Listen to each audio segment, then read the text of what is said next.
YouTube, I'm back with another video. I got another box Chevy. It's a 1990 Chevy Caprice, just like the one I previously worked on. This one has the 305 fuel injector engine in it, and it's like 90% all original. He got little stuff that I believe he done to it in the past years, but for the most part, the car is a pretty standard, good car. I'm gonna let y'all take a look at it right quick. Sorry for all the wind. But yeah, it's a legit car. It's clean cut. I believe the fenders and all the doors, all that stuff is still original. Nobody never took it off. It's never been in a wreck or anything like that. And the engine runs pretty good. But what I got to do just the small things to it, like door handles. Put a door handle on, key ignition. Put a key ignition on it and get the lock straight on this side, because I believe it's kind of messed up, and get this one straight. So I'm gonna let y'all hear it, and yeah, so y'all check it out.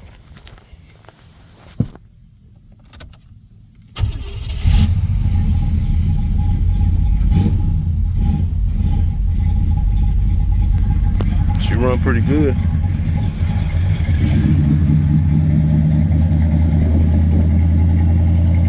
Like I say, he drove this car every day, like a daily.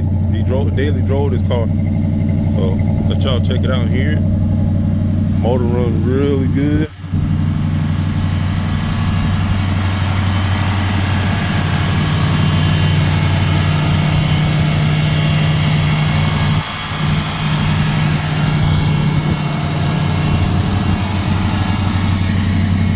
And two, I got to change the power steering pump line. I think it's this one right here. This is considered like a high pressure line. And I got it over here. This is the part number for it right here. And I went ahead and got some parts ordered. I got the door handle right here. So that's a couple of things I'm gonna be doing to this project. And also, he added that he wanted to try to get the carpet done and also the seats. So what I did, I went ahead and got some samples ordered to match up the original carpet. So once they come in, we're gonna match it up and get carpet ordered for it. Then we're gonna get the seats tucking out and get those redone. And door panels, I think they're pretty much solid. They're straight. It might need to just be get cleaned up a little bit, and I might talk them into replacing the seat belts and getting some new seat belts. The headliner's pretty stout. It's pretty clean. It's not coming down. And the dash, might end up getting a new dash or getting this one redone.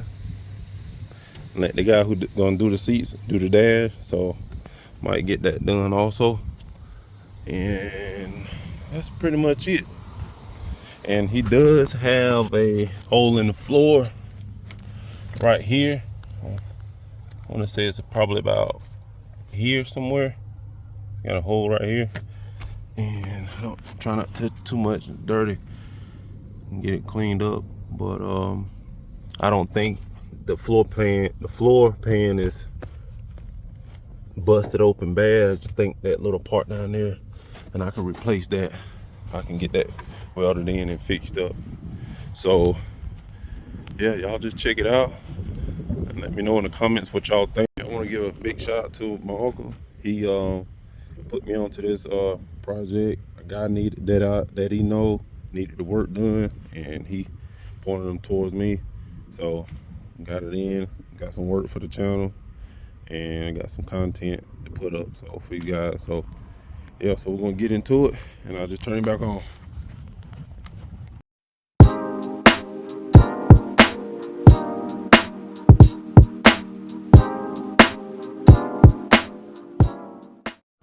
All right, YouTube, next day here. I got a power steering line installed, which is right here.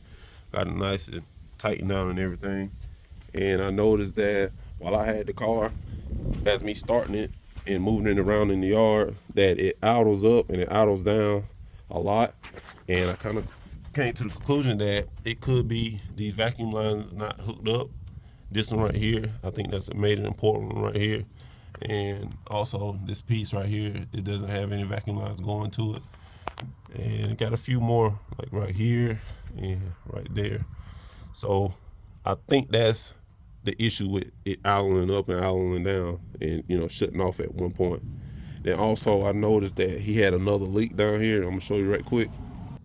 Which is right here. It's this transmission line right here. It looked like someone had put a rubber hose on it to try to fix it before, and it just seemed like that didn't work. Sometimes this does work. You know, I have people that I've seen that have done it, and they try to get by from replacing the whole entire line.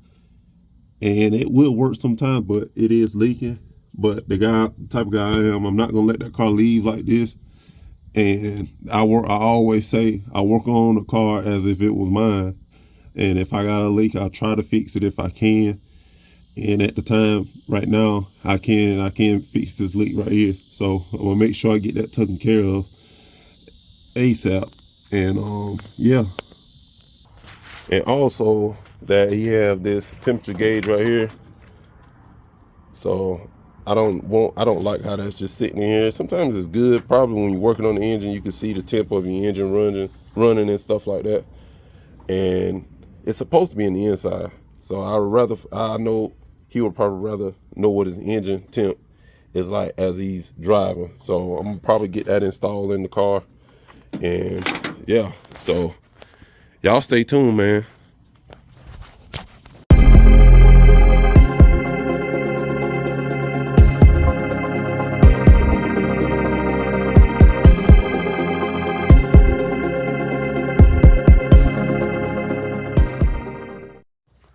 All right, YouTube, I'm back.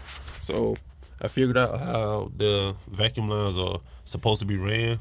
If I have the chart that I use, I have it right here so you can see it and you can pause it and do what you need to do to look at it.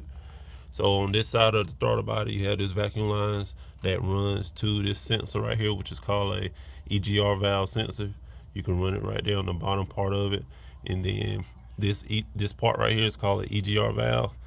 And you run the hose from it to the top part of the sensor. And that's how that part of the throttle body vacuum system works with that. And I'm gonna probably call it quits for the day because it's getting a little late. And when I come back, I will probably go ahead and fix this transmission lines right here that I think he tried to fix it right there. And then the one on the bottom. So yeah, man, y'all just stay tuned. The channel is doing real good. I want to thank, you know, all the subscribers that I've been getting, all the comments and stuff like that. And yeah, so y'all like, share, subscribe, and we out. Peace. Perfect.